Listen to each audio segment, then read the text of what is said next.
এদিকে বছর পাঁচেক আগেও বড় অঙ্কের পঞ্চীভূত লোকসানে ছিল রাষ্ট্রায়ত্ত সংস্থা বাংলাদেশ পেট্রোলিয়াম কর্পোরেশন। তবে জ্বালানি তেলের দাম বাড়ানোর ফলে ২০২০ সাল থেকে সংস্থাটির মুনাফা পঞ্জীভূত হতে থাকে। এ অবস্থায় ২০২৩-২৪ অর্থবছর শেষে বিপিসির সংরক্ষিত আয় দাঁড়াতে পারে ৩০,০০০ কোটি টাকায়। চলতি অর্থবছরের প্রথম ২ মাসে জ্বালানি তেল আমদানি এলসি খোলার ক্ষেত্রেও সরকারের ব্যয় কমেছে ৩৬%। এ অবস্থায় জ্বালানি তেলের দাম উল্লেখযোগ্য পরিমাণে কমানোর কোনো ঘোষণা এখনও সরকারের পক্ষ থেকে আসেনি। উচ্চ মূল্যস্ফীতি নিয়ন্ত্রণে জ্বালানি তেলের দাম কমানোর বিষয়টি সহায়ক হতে পারত বলে মনে করেন সংশ্লিষ্টরা। অন্যদিকে বিপিসির আর্থিক প্রতিবেদন অনুযায়ী ২০১৮-১৯ অর্থবছরে প্রতিষ্ঠানটি ১৪,৯০৭ কোটি টাকা পঞ্জীভূত লোকসান ছিল। পরে ২০১৯-২০ অর্থবছরের লোকসান কাটিয়ে প্রতিষ্ঠানটি ৭,৫৮২ কোটি টাকা সংরক্ষিত আয় রাখতে সক্ষম হয়।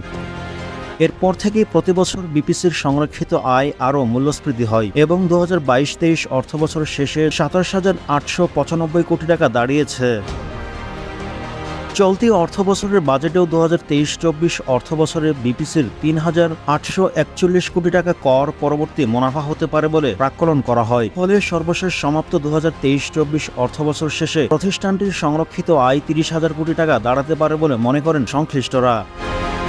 অন্যদিকে রাষ্ট্রায়ত্ত প্রতিষ্ঠানগুলোর মধ্যে আর্থিক দিক দিয়ে বর্তমানে সবচেয়ে ভালো অবস্থানে রয়েছে বিপিসি। স্বায়ত্তশাসিত সংস্থাগুলোর উদ্ধৃতি তহবিল সরকারি কোষাগারে জমা দেওয়ার জন্য একটি আইন করেছিল বিগত আওয়ামী লীগ সরকার। এই আইনের অধীনে ২০১৯-২০ থেকে ২০২২-২৩ অর্থবছরে বিপিসি সরকারের কোষাগারে ১১,৫০০ কোটি টাকা জমা দিয়েছেন।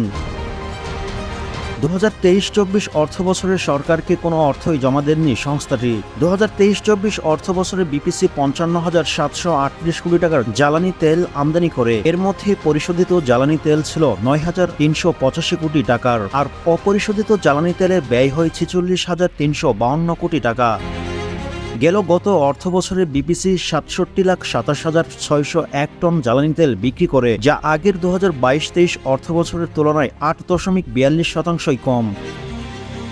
চলতি ২০২৪-২৫ অর্থবছরের প্রথম ২ মাসে জ্বালানি তেলের আমদানি বাবদ আগের অর্থবছরের তুলনায় বিপিসির ব্যয় কমেছে। বাংলাদেশ ব্যাংকের পরিসংখ্যান অনুসারে এই ২ মাসে জ্বালানি তেল আমদানির এলসি খোলার ব্যয় হয়েছে $১২৫ কোটি, যা আগের বছরের একই সময়ের তুলনায় ৩৬.২০%। এলসি খোলার পাশাপাশি এ সময়ে এলসি নিষ্পত্তিতেও ব্যয় কমে। চলতি অর্থবছরের জুলাইয়ের আগস্টে এলসি নিষ্পত্তির পরিমাণ ছিল $১৩৩ কোটি, যা আগের অর্থবছরের একই সময়ের তুলনায় ২০.১৪% কম। মূলত জ্বালানি তেলের দাম কমে যাওয়ার কারণে এলসি খোলায় ব্যয় কমেছে বলে মনে করেন সংশ্লিষ্টরা। অন্যদিকে বিপিসির চেয়ারম্যান মোহাম্মদ আমিনুল আহসান গণমাধ্যমকে জানান, বছরের সবসময় এলসি একই রকম হয় না, শুরুতেই একটু কম। তাছাড়া জ্বালানি তেল আমদানি সরবরাহকারীদের সঙ্গে নিয়মিত যোগাযোগ অব্যাহত রয়েছে। দু একটি কার্গো আমদানি হয়তো সপ্তাহখানেকের মধ্যে পিছিয়ে জ্বালানি তেলের মজুদের কোনো ঘাটতি নেই। যে পলিসিতে বিপিসি জ্বালানি তেলের মজুদ সংরক্ষণ করে তা অব্যাহত রয়েছে।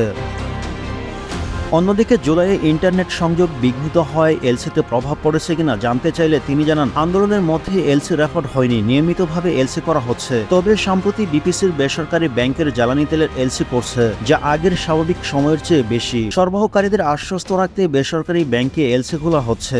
গত ২ মাসে জ্বালানি তেলের দাম সহনীয় পর্যায়ে চলছে। মধ্যপ্রাচ্যে অস্থিরতার কারণে বিপরীত চিত্র দেখা যায়। ফলে নিম্নমুখী প্রাক্কলনে বিপরীত চিত্র দেখা যাচ্ছে। আমরা বিপিসির পক্ষ থেকে আন্তর্জাতিক বাজারে জ্বালানি তেলের মূল্য সরকারকে অবহিত করছি। এরপর সরকার যে সিদ্ধান্ত দেবে সেটি চূড়ান্ত। টিম টিআরসি হৃদয়ে ধারণ করে বাংলাদেশ।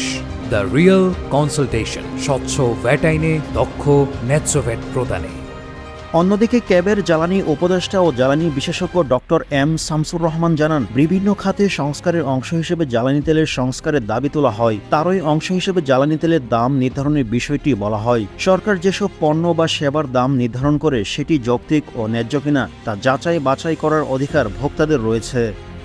এটি বিশ্বব্যাপী স্বীকৃত। বিপিসির জ্বালানি তেল যে দাম এবং যে প্রক্রিয়ায় তেলের মূল্য নির্ধারণ করছে জ্বালানি বিভাগ, সেটি যৌক্তিক কিনা তা যাচাই বাছাই করতে হবে। এজন্য প্রতি মাসে ফর্মুলা নির্ধারণ প্রক্রিয়াটি গণশুনানির ভিত্তিতে হওয়া দরকার। তাহলে সঠিক দাম নির্ধারণ করা যাবে, ভোক্তাও পণ্যটি ন্যায্য মূল্যে পাবেন।